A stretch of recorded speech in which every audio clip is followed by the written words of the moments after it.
everyone seems to be chasing this new card game fascination. I think it started with Scout, I believe. I mean, card games have existed forever. But Oink had some success with Scout a few years ago now, and I think a lot of publishers saw that and wanted to chase it. So we've seen a lot of publishers putting out little card games. We've seen like The Gang, all sorts of little things. We've seen like Flip 7. We've seen Trio, which was the new version of Nana, which all of these card games have, I would say, just really blown up in popularity, and I think brought a focus back onto playing these card games. I know, it's exciting. It is. CMYK has what they call the Magenta line. Why they call it the Magenta line, I'm not sure. Yeah, nothing about this really gives any clue as to why these 4 games are the Magenta line. But I will say right off the bat, and the packaging, this is brilliant. The way that they have repackaged these games. Obviously, they're very clearly magenta. They stand out quite a bit, and each one is just like a little sleeve that holds that box. And you got that little like window.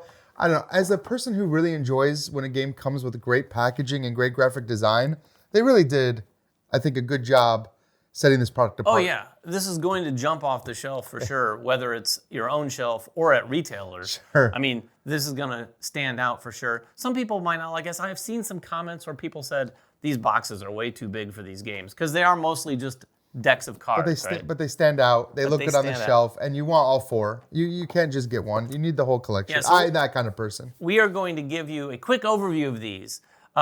We haven't played any of them. Well, that's not true. That's not true. We've played old versions of some of them because a lot of these games, and maybe all of them, I think all of them, they've existed in some form or another. They've collected them all, given them a new look, and also I think tweaked some of the rules for some of them. But the first one is called Fives, and this is a trick-taking game. It says in the rule book kind of like hearts or spades, but it's got an interesting twist. This one's by Taki Shinzawa. And in Fives, there's a magenta also in this one. I don't know if there's magenta in all of the games, but I think there is. Back of the card has the magenta 5. So the backs of the cards also are a magenta 5, which can be played. You can play cards face down as a magenta 5. There's also a suit that's magenta. And you're probably thinking, oh, that's probably the trump suit. You'd be wrong. Silver is the trump suit. But it's effectively a trick-taking game where you're trying to, play tricks the standard fashion. If you don't know that, someone leads a card, then you have to follow that suit if you can, and the highest card of that suit wins. If someone plays a trump card, the highest trump card would win the suit, or win the trick. The twist here is not only the magenta 5s being able to be played face down, because you can play them that way. Say someone leads magenta, you can play a magenta 5. Only one player per round can play a magenta 5 that way, but it also keeps hidden information because you're ditching a card face down that no one knows what you're getting rid of, which is interesting. The bigger twist, in my opinion, is the scoring, because when you're scoring tricks, you collect the trick, but you put your card that you won with on top. And you want to get as close to 25 by the end of the round as possible. If you go over 25, you get no points. Whoever's closest to 25 gets like 3 points. And if you get exactly 25, you get 3 plus a bonus point. You just play 4 hands, and whoever has the most points wins. Yeah. But it's I'm looking forward to playing this thing. I'm going away this weekend, and this guaranteed will get played. Well, I want to talk about mine, which is Duos, because it's similar vibes of a trick-taking game, but it's not trick-taking at all. It is a partners objective claiming. I don't even know how to describe this, but it is a partners card game. This is from Johannes Schmitter-Koenig. I'm probably pronouncing that incorrectly. That's a pretty good pronunciation. But you're playing with a partner, and the idea is that you're trying to complete these sets, and everyone is trying to work on their own sets that you have in your hand, these little objective cards that are sets, and then public sets. And these sets are going to say like a consecutive run, or like 2 of one card, 2 of another. And without talking to each other, you're trying to draw and pass the right cards to your opponent to complete these objectives without letting the other team know what you're trying to complete. Obviously, there's the public objective. Everybody knows if it says 2 of one and 2 of another, and but you don't know what your teammates have in your hands. There is like a public row you can draw cards from. So if you notice that, like, oh, they drew a 3, they drew another 3, like you need to be paying attention. Now they have 2 3s. All they need is like 2 5s, and you've got them, and you can pass them, and hopefully set your partner up for completing these. but it's all mind games. It's all getting into your opponent's heads. It's drafting cards that you don't need to maybe make your opponents think you're going after a set of ones. And so they're drafting these ones just to keep them away from you, and you don't even need them. But then you're miscommunicating to your partner. But you also have to be able to talk to your partner. But you can't talk, or can you? Right. Now you're communicating through what you're giving them, what you're taking. This is one of those quiet games at the table. It's very thinky. Like, this is definitely, and when I say it feels like a trick-taking game, that idea of passing cards, Sure. the right cards to your opponent feels like that element, but it's built an entire game around that idea. Interesting. Yeah, The next one is going to have a lot more noise at the table. It's called Figment, and this one is a variation. If you ever played the game Imagination, very similar. It's from Wolfgang Warsch, same designer. You're going to be laying cards out in a sequence. In this one, you're working cooperatively, so you can all talk about. It's not one player at a time laying the card and them making the decision. The person's going to Very cooperative. lay the card, and everyone is going to be talking like, oh, it should go here, it should go here. But what it is you're laying these cards out 5 in a row so that a particular color on the card goes up as it relates to the percentage of the card that it is. So that each card's going to have like 4 colors on it, and in different shapes and sizes. And when you look at a card, you're like, oh, I don't know how many colors. Like this one here, you can see has a lot of magenta, less green, very little blue, and I don't know if white is or The gray, it's the silver, yeah. The silver is another color.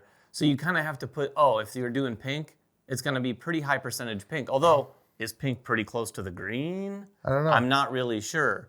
And then you reveal the cards, trying to get them in order, which a lot of other games do that same sort of thing. Yeah, but this is completely done based on the color of the card. And if this sounds familiar to you, yeah, it's imagination. This is our illusions. Illusions. I'm Yeah, sorry, I it was- said imagination. I meant illusion.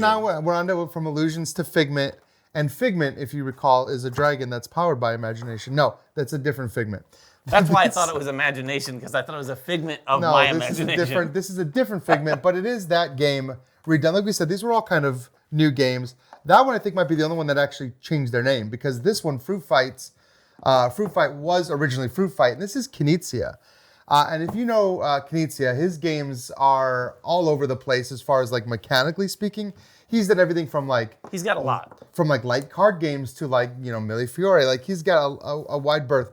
This is about as simple as a card game can be, but it is a push your luck fruit fighting game. You're trying to draft these fruits from a deck, and there's a certain number of each fruit in the game, and so a big part of it is knowing what's out there. You're taking fruits, but if you ever get the same fruit twice, you bust. And so you want to keep trying to get as many unique fruits as you can, because if you do, you get to steal other people's fruits and add them to your pile.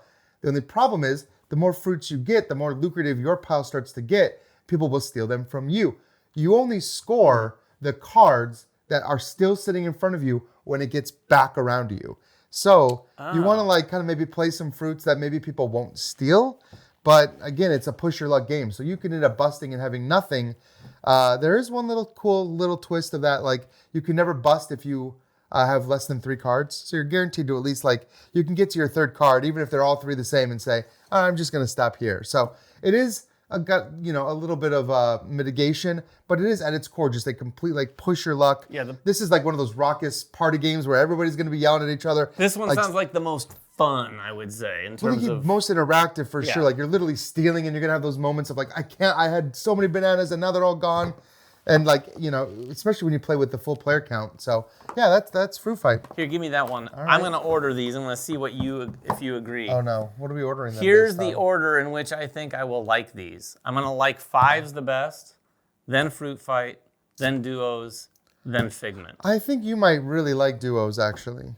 Better than Fruit Fight? Yeah, I think you might. So you think it's like this? I do. Is that what you think? Is this the order you would put them in? Fives is definitely the one that appeals to me most as more of like a standard trick taker. And I liked Illusion, but I have a really, really hard time with that game already. I do too. And I have a hard time with it because I'm at a certain point my eyes cross and my brain just goes away. Figment is one of those games where you'll play it once and you're like, oh, that was fun.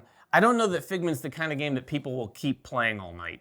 Right? It doesn't You have know what that I same mean? like the mind where you get to the end, you're like again. Let's do it again. It's like, Right. okay, I got it. We just aren't good at Which- looking at the percentages. Which I do wonder if this if this line is successful, I would love to see them continue doing this Magenta series. Just because you want a whole shelf in I your. think that's awesome. It's I just think all that's magenta, really or cool. magenta Right. and then a different color. Oh, that'd be kind of cool too. Like sets of four. I'm sure they're already thinking I'm a sucker of that. for packaged sets of Yes. games. I really yes, am. we know you are. Anyway, that is the Magenta line from CMYK. If you have any questions about these, or if you have an order, if you've played these, because these have been out for a minute. Yeah.